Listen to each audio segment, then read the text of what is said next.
আসসালামু আলাইকুম। ভিডিও শুরুতেই বলছি, যারা জানতে চেয়েছেন 24 ঘন্টার মধ্যে বাংলাদেশের হিন্দুরা তীর্থ ভিসা পাবে কি না, তাদের জন্যই বলছি। এই ব্যাপারটা নিয়ে সুনির্দিষ্ট কোনো ঘোষণা বা তথ্য এই মুহূর্তে নেই। তবে তীর্থ ভিসা সাধারণত ভারতের স্বরাষ্ট্র মন্ত্রণালয়ের মাধ্যমে প্রদান করা হয় এবং এর জন্যে কিছু প্রক্রিয়া অনুসরণ করতে হয় ডেফিনেটলি।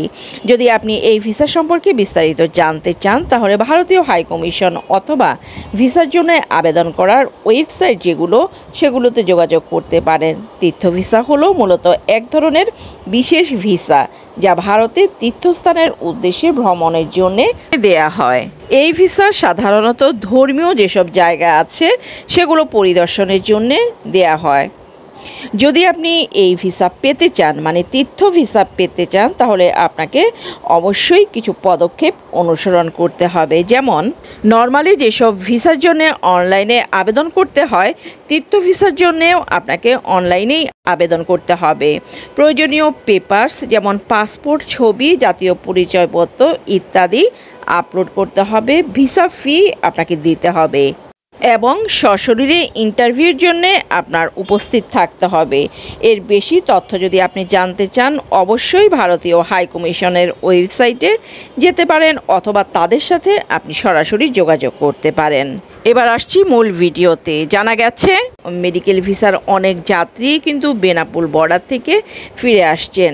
এমনকি কিছুদিন আগে যে স্লট ছিল এবং ভিসা দেওয়া হতো মেডিকেল ভিসা, সেটা কিন্তু কিছুটা কমিয়ে দিয়েছে ভারতীয় ভিসা সেন্টার। এর একটাই কারণ, সেটা হচ্ছে অসাধু উপায় অবলম্বন করে অনেকেই কিন্তু মেডিকেল ভিসা নিয়ে ভারত যাচ্ছেন তৃতীয় দেশে যাওয়ার জন্যে, দিল্লিতে অ্যাম্বাসি ফেস করতে। মেডিকেল ভিসার এসব অপব্যবহারের অভিযোগ পাওয়া গেছে এবং সেটা কানে গেছে ভারতীয় ভিসা কর্তৃপক্ষের, যার জন্যে ভারতীয় কর্তৃপক্ষ ভিসার শর্তাবলী আরও কঠোরভাবে প্রয়োগ করছে।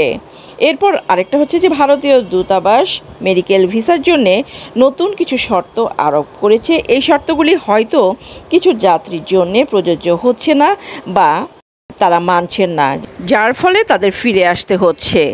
ভারতীয় ইমিগ্রেশন কর্তৃপক্ষ মেডিকেল ভিসার যাত্রীদের কাগজপত্র এবং ভিসার শর্তাবলী আরও ভালোভাবে যাচাই বাছাই করছে। এতে অনেক যাত্রী কিন্তু আটকা পড়ছেন এবং ফিরে আসছেন বেনাপোল সীমান্ত থেকে। ভালো থাকবেন সবাই। আল্লাহ হাফেজ।